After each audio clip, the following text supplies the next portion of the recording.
প্ৰস্থান পঞ্চভূতত বিলীন হ'ল জননেতা তৰুণ গগৈ সকলোকে কন্দুৱাই চিৰদিনৰ বাবে অজান মুলুকলৈ গতি মহানায়কৰ অসমৰ পটভূমিত সোণালী আখৰেৰে নাম খোদিত কৰি গ'লগৈ তেওঁ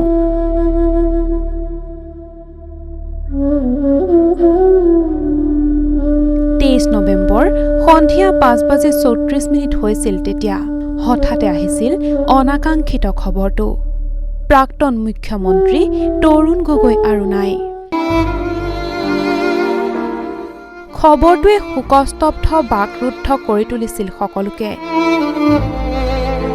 যোৱা প্ৰায় 3 মাহ ধৰি জিএমচিএইচত চিকিৎসাধীন হৈ আছিল তৰুণ গগৈ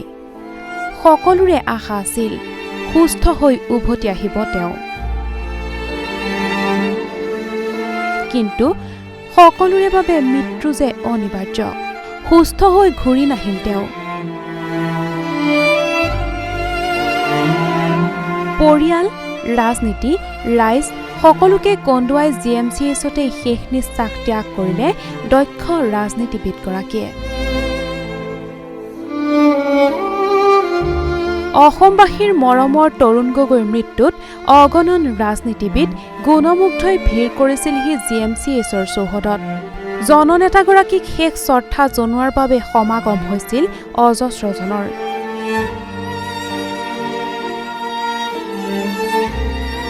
তৰুণ গগৈৰ নশ্বৰ দেহ উৰেটো নিশা জিএমচিএইচত ৰখাৰ পাছতেই 24 নৱেম্বৰৰ পুৱা এনেদৰে পুষ্পসজ্জিত বাহনত চৰকাৰী আৱাসলৈ লৈ যোৱা হয় তেখেতৰ নশ্বৰ দেহ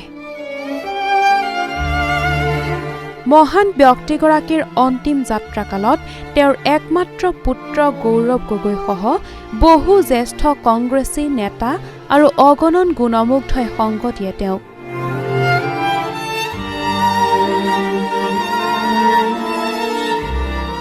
জিএমচিএইচৰ পৰা দিছপুৰস্থিত চৰকাৰী আৱাসলৈ নি থকা মুহূৰ্তত এনেদৰে ৰাজপথত প্ৰিয় নেতাগৰাকীক চাবলৈ হেতা উপৰা লগালে জনসাধাৰণে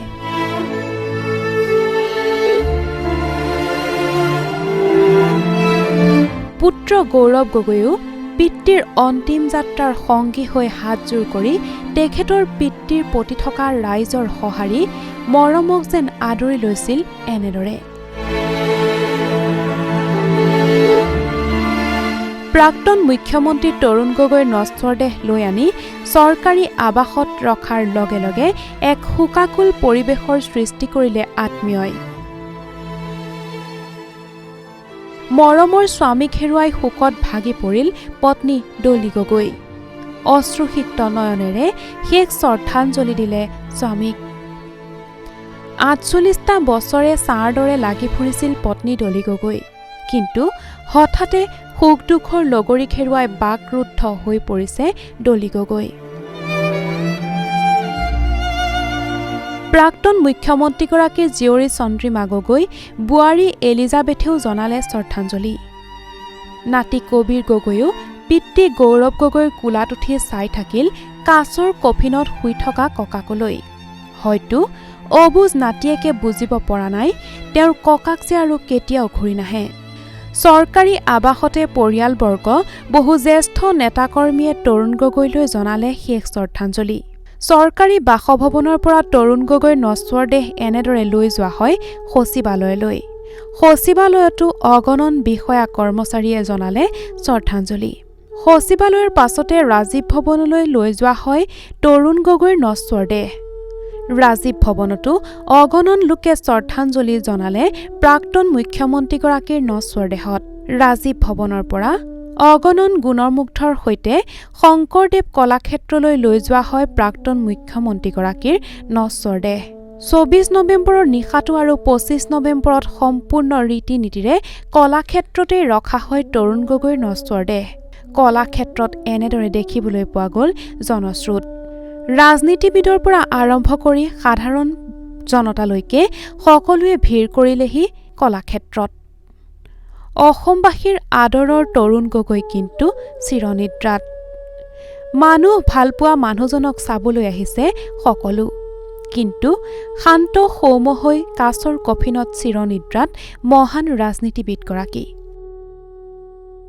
২৬ নৱেম্বৰৰ পুৱা অৰ্থাৎ আজি তৰুণ গগৈৰ নশ্বৰ দেহ পুনৰ চৰকাৰী আৱাসগৃহলৈ লৈ অনা হৈছিল চৰকাৰী আৱাসগৃহতে পৰিয়ালৰ লোকৰ উপস্থিতিত নিয়মসমূহ সমাপন কৰা হয় তাৰ পাছতে ৰুক্মিণীগাঁওস্থিত গীৰ্জাঘৰ জুৰুডস্থিত নামঘৰ আৰু জামে মছজিদলৈ নিয়া হয় জননেতাগৰাকীৰ নশ্বৰ দেহ বুকুত অযুত শোক লৈ পুত্ৰ গৌৰৱ গগৈ প্ৰতিটো মুহূৰ্ততে সংগ দি পিতৃৰ অন্তিম যাত্ৰাৰ সাক্ষী হৈ আছে এনেদৰে জুৰুডস্থিত নামঘৰৰ পৰা বুঢ়া জামে মছজিদলৈ লৈ যোৱা হয় তেখেতৰ নশ্বৰ দেহ বুঢ়া জামে মছজিদৰ পৰা উগ্ৰতাৰা দেৱালয়লৈ লৈ যোৱা হয় তৰুণ গগৈৰ নশ্বৰ দেহ উগ্ৰতাৰা দেৱালয়তো একেধৰণে দেখিবলৈ পোৱা গ'ল অগণন গুণমুগ্ধৰ ভিৰ পুষ্পসজ্জিত বাহনত অগণন গুণমুগ্ধৰ সৈতে নৱগ্ৰহ শ্মশানলৈ লৈ যোৱা হয় তেখেতৰ নশ্বৰ দেহ সম্পূৰ্ণ ৰাষ্ট্ৰীয় মৰ্যাদাৰে অশ্ৰুসিক্ত নয়নেৰে শেষ শ্ৰদ্ধাঞ্জলি জনালে সকলোৱে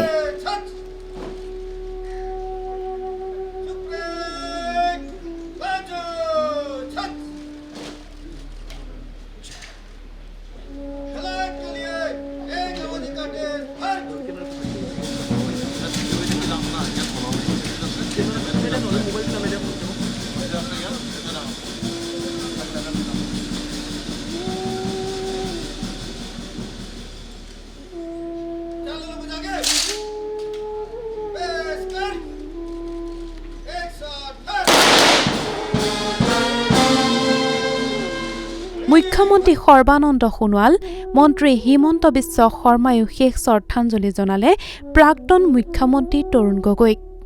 নৱগ্ৰহ শ্মশানত দেখিবলৈ পোৱা গ'ল হাজাৰ হাজাৰ লোকক নৱগ্ৰহ শ্মশানতেই হাজাৰ হাজাৰ জনতাক সাক্ষী কৰি একমাত্ৰ সাংসদ পুত্ৰই মুখাগ্নি কৰিলে পিতৃক টাই আহোম ৰীতি-নীতিৰে সম্পন্ন হ'ল অন্ত্যেষ্টিক্ৰিয়া পঞ্চভূতত বিলীন হ'ল সকলোৰে আদৰৰ নেতাগৰাকী অন্ত পৰিল এটা বৰ্ণিল পৰিক্ৰমাৰ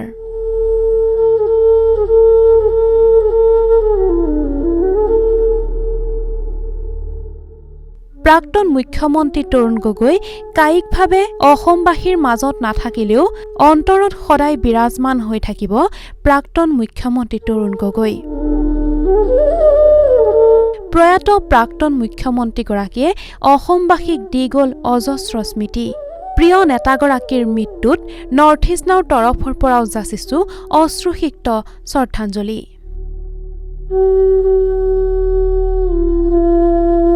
ব্যুৰো ৰিপৰ্ট নৰ্থ ইষ্ট নাও